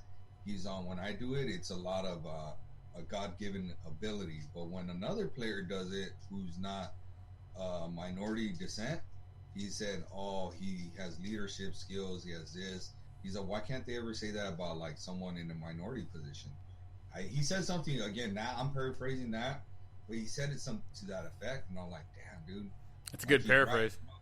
Yeah, he's right because they don't ever talk about prospects like prospects of color in that form, but then they'll talk about like prospects that are white in that shape or manner. Yeah. Does that make sense? Yeah. So I was like, damn, dude, he hit down the head. And that was impressive for him to say that because this is before he even broke in with the Angels like this last year. I don't even know what he did this past year. He was supposed to be a possible breakout, but they're never quite ready. We'll have to wait and see. I mean, Gavin Lux is in the same boat as him, if you ask me. Yeah. They're both like on the verge of breaking out, but they're not there yet. Yeah, they're not there yet. Speaking of guys breaking out and doing things, Daniel Murphy is calling it a career after 13 years in the big leagues. He still holds the record for most consecutive postseason games with a home run, with number 6. He had 6 consecutive postseason games with a home run, and that's pretty damn impressive. Yep, I was there for a couple of them, man. He did it against my Dodgers and carried it into the World Series, I think it was. Mm-hmm. His Mets eliminated us one year, man. I'm like, oh. Like, damn it! If I really feel like if it wasn't for Murphy, we would have won that damn series. You know? There you go. Yeah, he was impressive, man. Good for him. Well, the reason why you didn't win at that time is because I didn't have a kid that year. That's when I pop out a kid, you get the run. Right. Unless somebody was cheating, and then that's a whole other animal. But, anyways, your boy Jock Peterson's off to Chi-Town. He agreed to a 1-year, $7 million contract with the Chicago Cubbies. He is a Dodger no more. What do you think about Jock getting out of there? Still wearing blue. Yeah. Still wearing blue. I like her. I'm surprised that he went somewhere for 1 year, $7 million. Mm-hmm. You know, I told you I thought he'd be great with the Angels. You know, like I thought he was a perfect pick. I was really surprised. We do need a solid right fielder, but who cares, right? We don't like picking up players we need. Yeah, not for cheap, huh? They're kind of young still. Yeah, we don't like getting those guys that are inexpensive and youthful. We want the old over the hill guys for a lot of money. Yeah, man, I'm just surprised he went there. I just thought he'd be a perfect fit in the American League team. Mm-hmm. I really, really hoped and thought he would go with the Angels. I would love to have seen him stay local. He's a California kid, so I don't know, man. I am sad. Again, just like Ike, man, like I'm thankful that we had him. I really liked him. He was a fan favorite, stuff like that. But I'm just sad he's going, and you know, I wish him not to be the best. I hope he drops, another 30 bombs over there in Chicago. Yeah, well, hopefully we'll get to see him a little more on the Sunday night games, stuff like that. They like putting the Cubbies up there, so yeah, it'll be nice to put. I mean, they always put the East Coast teams up there, so it doesn't matter. But we'll get to see the Cubbies a little more, and we'll be able to root for a hometown boy, and who knows where he goes next year, because it's only a 1-year deal, and we'll see where. We'll figure it out by then. Yeah. The Mets. We're talking about Trevor Bauer now. The Mets do offer what the rumor is that they've offered 3 to 4 years of around $36 million average. The Dodgers could still be interested if it's a short contract. And there's been some conflicting reports on the Angels. The LA Times said that they are out on Bauer, too much money. But the OC Register said, no, they're still in on the hurler, and they want to get Bauer, and they still got time. Who knows what's happening? At this point, just fucking do something. There's not very many guys he can pay for now at this point without having to trade up for whatever. It's time to go pick up some people. Like, Wainwright for $8 million a year. Come on, man. You probably could have got it for 2 years at 15. Easy. Well, didn't I tell you the Mets were a team that I could see him going to? Yeah. $36 million a year, though. That's pretty big. They are. I think he's going to be in the 30 marker for sure. I was thinking 32, 33, yeah. About 36. Chinga su madre. And that's not even counting the bonuses and shit, the milestones and all the other crap they put in there. Yeah. If he's in for the money, Mets is where it's going to go. If he's in for other things, who knows where he's going to go at that point. I mean, that guy flip-flops, and if his shoe doesn't tie the right way the first time you try to put it on, he's going to the Pirates, Chingo. Like I said, I hope he goes to your team and not mine. I hope he goes to your team, not mine. For multiple reasons. One, you need him. Yeah. Two, I don't think in the long run he's going to work out for anybody. Yeah. And that's it. Speaking of another arm we could have gotten, at least for a year, Tanaka is out after 7 seasons with the Yankees. He is scheduled to play for the, hopefully I say this right, Tohoku Rakuten Golden Eagles in Japan. He's heading back to Japan. He's been picked up by the Golden Eagles, and he is out of MLB. Another arm that you could have possibly gotten on the cheap, and the Angels said no, thank you. No, thank you, Daniel son. We're out. We're good. Nah, it's fine. It's fine like that. You got anything else going on? Yeah, a couple other. We got Eddie Rosario signed with the Indians for a shortstop, 1 year, $8 million. That fills a void over there in Cleveland. And remember, we talked about Marcus Semien possibly being a fit there. So that to me is really interesting because I'm like, all right, Marcus, where you going, big guy? And I haven't heard nothing on Marcus. No, he's been quite quiet. Yeah, I did. Like, But I mean, damn, I haven't heard nothing. Like, I don't even see people talking about him, dude. And that dude was a MVP finalist. This was it this past year? Or it was the year before. I want to say last year, yeah. Yeah, the year before, dude. Like, and like, I don't hear anything. That to me is really strange. Really strange, don't you think? Very much so. Getting to where we're at now, not hearing anything and what's going on now. So it's very. Is there something going on that we don't know about? Is somebody hurt? Is somebody you don't know until you know, and we don't know yet. So. Marcell Ozuna, nothing. Nada, ni mais, dog, ni mais. You know, like, man, they're. I don't even know what to say. I don't even know what to say. I want to see almost like the list I put together for last week. Remember, I said, hey, the Angels, these are dudes that you could go after and you could get and build a good damn team, and nothing. And they're slowly just falling apart, going somewhere else now. You think I should send the list to the Angels? You should. Like, hey, this is what's left on the list. Look, now you're running out of time here. My poor buddy Brent, I feel bad for him every year. He thinks this is our year to make the playoffs, and that they don't even make the playoffs, and you can finish at 500. I don't know. All right. Well, you got anything else? Steven Matz to the Blue Jays.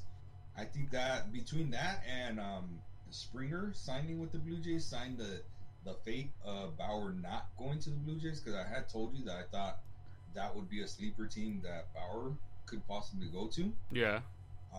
But now I think they got a steal in Matz.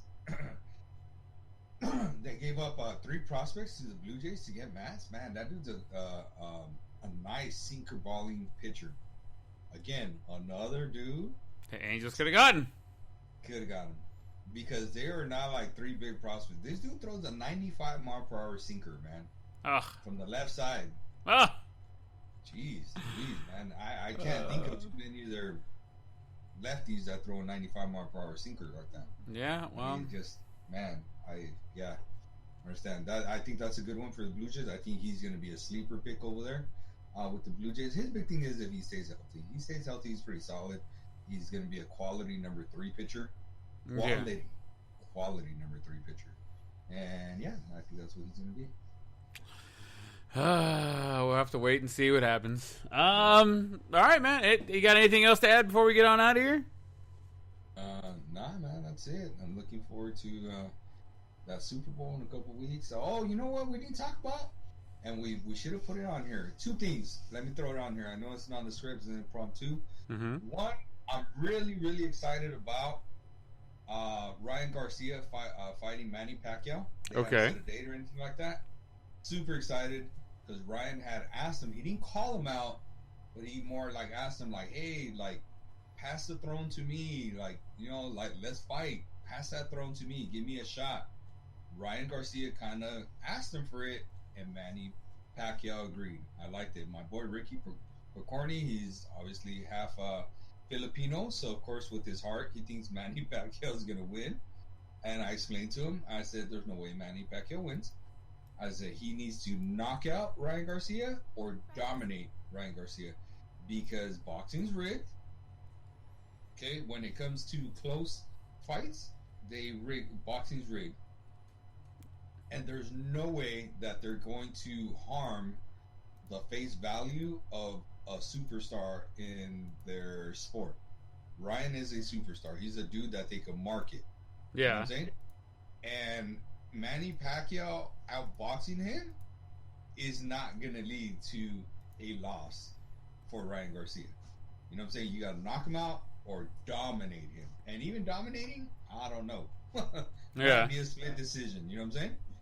So, but I am very excited about seeing that. And the other thing was the what happened last Saturday was the fight with McGregor. Oh my God, we didn't even talk about that. He got his ass He whooped. got beat down. He got beat down. Oh my God, he got put in hurt.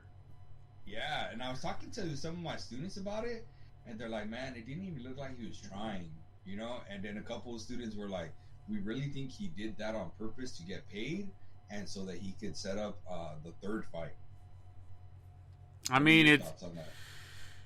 The money says yes, right? The competitor says no. Like, there's no way he takes that loss like that, right? But if they set up that third fight, then they set up the third fight, and we'll have to wait and see what happens at that point. But I don't think he takes a dive like that, man. I think legitimately he walked out of there. Well, he I don't want to say he walked, but he was on that crutch. He even said, like, those calf kicks were kicking my ass. Yeah. He couldn't. Those, like, shoulder bump things. Yeah, the shoulder. Yeah. Right? But if you can't stand on both legs, you can't put pressure when you're swinging when you're swinging your arms or whatever. You can't kick right. You can't do this and that because you don't have your base. So he took out his base and that was that. Yeah. I don't know. I'll be interested to see the third one and see what happens there. But I don't know, man. Did you watch the fights or did you watch that one? I highlights or what? I watched the part of the fight because it kept freezing on me. And then I don't want to hear it. I don't want to hear it. I actually forgot that the fight was happening that day, and I didn't actually put it on and look for it until right before the fight started. So I caught parts of it, and then I caught how we lost and the whole knockout thing, which was like, wowzers! Like, really? So I honestly I don't think he did it on purpose. I think he's too much of a competitor. He's too much of a shit talker. He's too much. I think he's got too much pride to just sit down and let it go. Okay. You know what I mean? Yeah. I feel you. Yeah, I found it interesting. Hey, some of those other fights in the undercard were pretty good. I was really surprised to see two girls fighting on there, and not meaning like two girls fighting each other. Yeah. I mean, like, there was two actual fights of two female, girls, like, two female fighters. Yeah. Yeah, like normally you see one, but damn, there was two of them. You know what I'm saying? Yeah. I thought that was pretty cool. And the fights were actually damn good. One of the fights was really interesting. Again, maybe with your glitchy internet or whatever, you might not have seen it. But one of the fights, the girl had the girl beat down, right?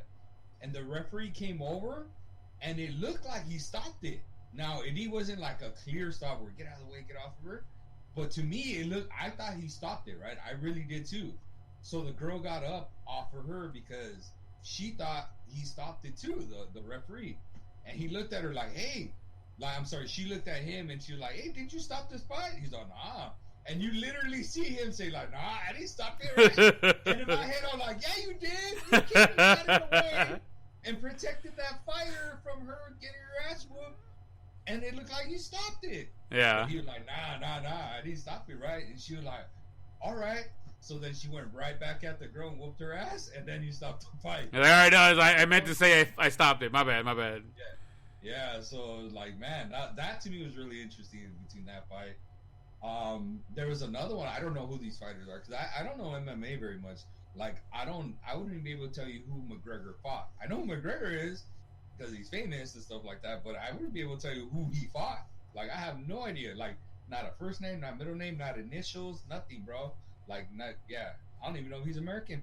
Let me tell you. Yeah, no idea. But I think it was a fight before McGregor. There was one dude that got punched, and he got like the jelly legs, and he was like all over the floor. He's like, hey, where are you two going? We're still fighting. He looked at his legs.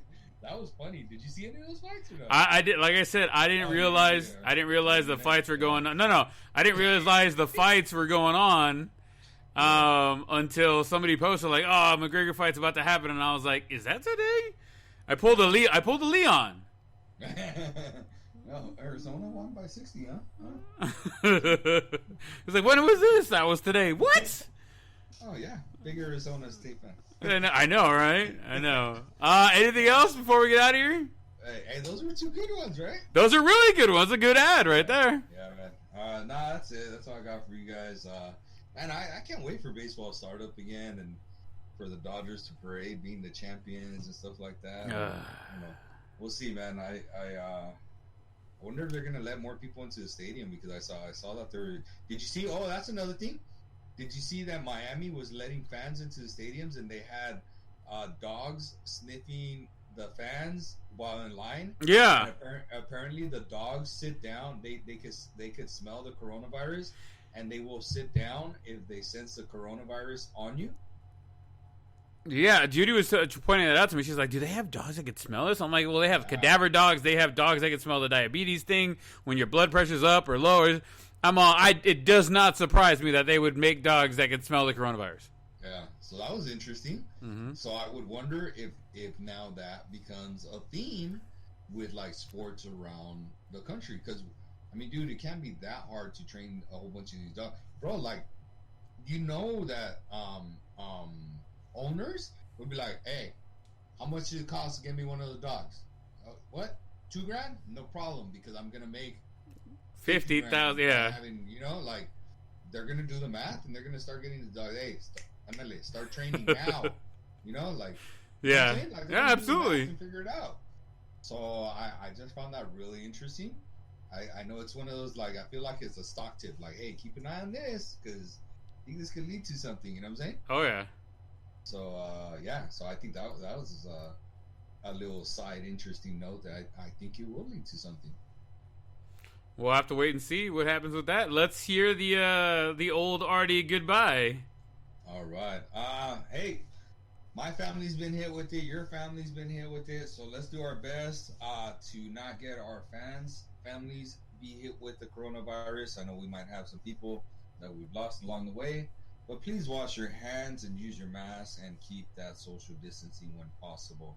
And I hope to see you guys next week. Outstanding, Artie. Outstanding. Thanks, everybody, for stopping by. Thanks, everybody, for hanging out with us. We do appreciate it. Don't forget to like, subscribe, follow, send to other people. Hey, man, you guys got to listen to these guys. You guys are awesome. We are looking to revamp the merchandise store just because we've been having some issues with some deliveries and some replacement product. But we'll get there when we get there. You know, guys, we're slowly moving around. Our 1-year anniversary is coming at the end of next month. So stand by. We'll have something. We'll have to do something special. Have some giveaways or something like that. We'll have a live show for that one. But we'll catch you guys next time. Like Artie said, make sure you guys stay safe. Wash your hands. Keep social distancing. You guys stay safe. We'll catch you guys next week. And we love you guys. Stay safe.